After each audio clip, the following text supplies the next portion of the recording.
Hello fellow gardeners. Well, we're coming to you this summer day here to answer some questions for you. There have been quite a few questions being asked again, and we're trying to answer some of those for you that maybe they didn't go back and see some of the other videos. I know that's a lot of video watching, is going back and seeing those that we've already made, and there's questions being asked. And I know one of the questions that was asked was about the plastic jugs that we put in the containers now. Some of them are concerned about, will they stop up with soil? They probably could and probably will, and I was just trying to keep it simplified to where you didn't have to go buy cloth, because so many people were saying they couldn't find the cloth or it was too expensive or something like that. And so what I was trying to do is make you a pull boy method of making you a wicking tub. And yes, we put the gallon jugs in the containers. You know, we punch holes in the bottom and the top of it on four sides and set them in. And just make those holes small, about the size of an ink pen or something like that, so that it won't be real big. And if you make it big like this, then soil would probably go in there and eventually stop the jug up. But anyway, just you know, use it 2 or 3 years, then you can pour it out and redo it if you want to. Or if you want to get the cloth, those of you that want to use the cloth, then all you do is leave that center jug out. You're going to put 6 or 7 jugs around outside, every how many it takes to make the whole ring on against the outer side of the tub or barrel, and then you put your cloth down in the bottom of it and come up over them jugs, and you'll have that soil that's above the cloth down in that center hole for a wick, and everything will be fine. But I was just trying to simplify it for people that could not find any of that cloth to go in there. But there's a lot of variables how to make these things, so just use your own ideas after you've seen kind of what I've explained to you that should work or could work, and then you do your own thing. A lot of people are calling in and telling us that they're having wonderful results. They've never grown so many vegetables, and we're pleased. We're proud of that. We hope we can help a few people garden this spring and summer and fall and winter without having to spend every free moment they have in watering and weeding. And that's what these tubs are for, to stop you having to water as often, stop you from having to weed, and you can still go ahead and garden even on a concrete slab or something. You don't have to worry about getting out in the mud. But anyway, that's so much. That's enough on that about the container. We don't need to ramble on about that. A question was asked, Leon, in reference to using the plastic containers and the tubs. They said that in the video it showed that you only drilled holes in one container. The question is that, do you drill the holes in the plastic containers at the top and bottom in all of them, or just in one? No, you're going to have to drill in every one of those gallon jugs you put in there, or if you use smaller jugs or whatever, even the pop bottles or water bottles, you've got to drill holes in them, because what you're wanting is that water to go into that bottle as you fill it up, and the air's got to come out the top to let the water in, and then vice versa.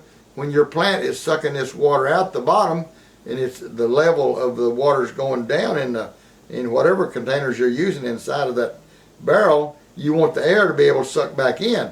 If you don't, it'll just suck that bottle dry as it collapsed if you just got a hole in the bottom. So drill a couple 3 holes at the top and at the bottom, and that way you won't have any problem with it transferring water and air as it uses it. All right. Another question was, especially with the hot sun on the tomatoes, they're interested in putting a cover, some kind of shade cloth, and it comes in percentages. Mm-hmm. What percentage would you recommend in covering your tomatoes to keep them from burning? Well, if you're gardening outside now and you're going to put a shade up over the plant, you can lay it right over the plant, or you can put it up on a little frame above it. But outside, about 50% is all the shade you can use, Because if you get over the 60 or 70% cloth, then your tomato plants are not going to bloom. They're not getting enough sunlight through that cloth to bloom. So you'd use 50% if you were outside. Now, if you were inside of a plastic tunnel and you lay the shade cloth over top of the plastic, you're knocking out, the light, the UV rays. Well, you're also, that plastic is also knocking some of the UV rays out. So on that, we only recommend 30 or 40%. I know we've got several commercial growers that's using plastic over their houses, and they're only using 30% is all they can really get a good production under. So that's about as all you can use. But now if you're taking your plastic off of your high tunnel in the spring and put your shade on, like I recommended in a previous video, then you can use that 40 to 50% fine and dandy. Now, if you was in a real hot desert condition, dry condition, you might could go 60%. We've never successfully used 60% in our area. It just doesn't let your plants bloom. So you have to watch that too, because you have to have enough sunlight, even though you're trying to shade it and cool it off to get that production you're wanting.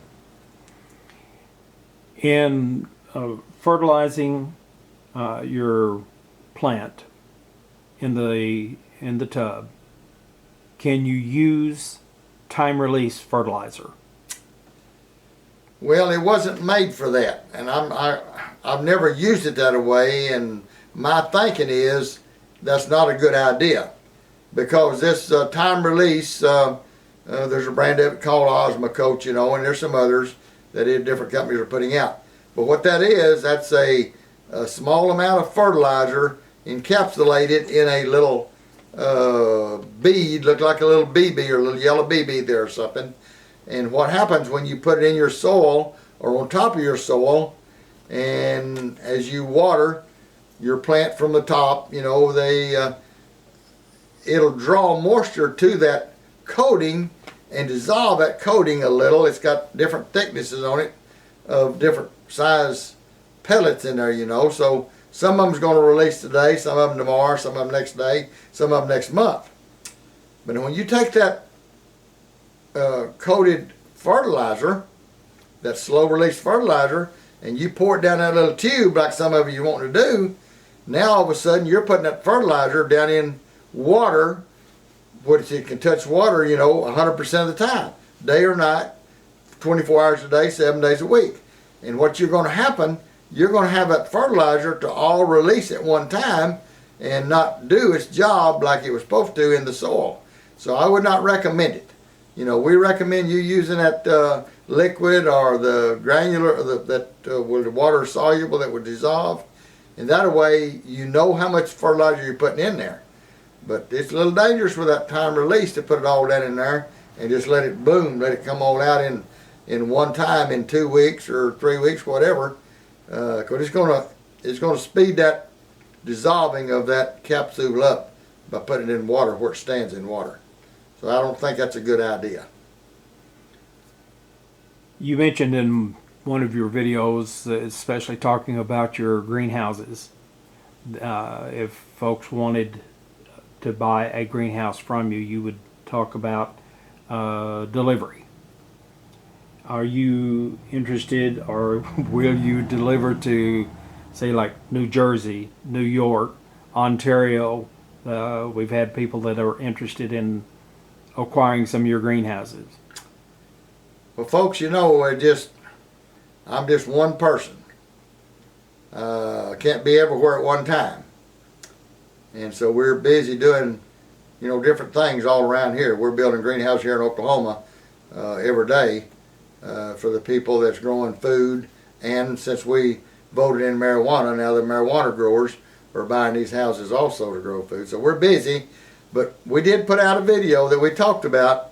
Let us know where you're from, and if you're interested in one of these little high tunnels, we're looking at trying to load a truck and send a couple of guys with it and make different routes. You know, we can't get you all 1 month or anything, but let us know where you're at, and if you're really interested in buying one, we'll talk about it. I won't promise we can get to you this year because, you know, they're calling from everywhere, and if we go up through New York and New Hampshire and up through there, we can take a load up through there, but then that doesn't help the people going to El Paso. That's a different direction, and we'll have to take another load. Same way going to Florida or going to California and Oregon. But we will look at it, and sooner or later maybe we could get to you. But let's let us know where the interests are. Right now there's 4 or 5 in North Carolina that's interested, so it looks like that'll be the first trip we make this fall, is into the Carolinas or either into New York. I've got 1 or 2 in New York and 1 in New Hampshire, I think it is. And so there's a possibility we could go that way this fall. We realized we'd have to go north earlier than we'd have to going south. We can go south anytime in the winter and put them up, but we got to get north. We got to get up there before the cold gets here and set them up. But I won't promise you anything, but we'll talk about anything. I don't know, there's such a demand for these houses now coming in on us that when we opened that can of worms the other day, that you know, here I am 80 years of age, and I can just do so much that we might be looking for somebody to buy this greenhouse building business and run with it. Some younger couple or something that really wants a progressing business to run. Just throwing it out there that we might be interested in a couple buying this to put these houses up, because I can't take care of all this videoing and building these greenhouses and growing this food and trying to train these kiddos to grow this food. This is more interesting to me than anything, is teaching these young people. I'm talking about the, you know, from 12 down or something like that, because we need those children to learn how to grow this food to feed us when things get tough here in a few years. That's all I'll say about that. But anyway, call me, let's talk. Ring the bell. If you like this, you ring that bell, punch that button on it, subscribe. Just let me know that you like them, and we'll keep putting you on videos.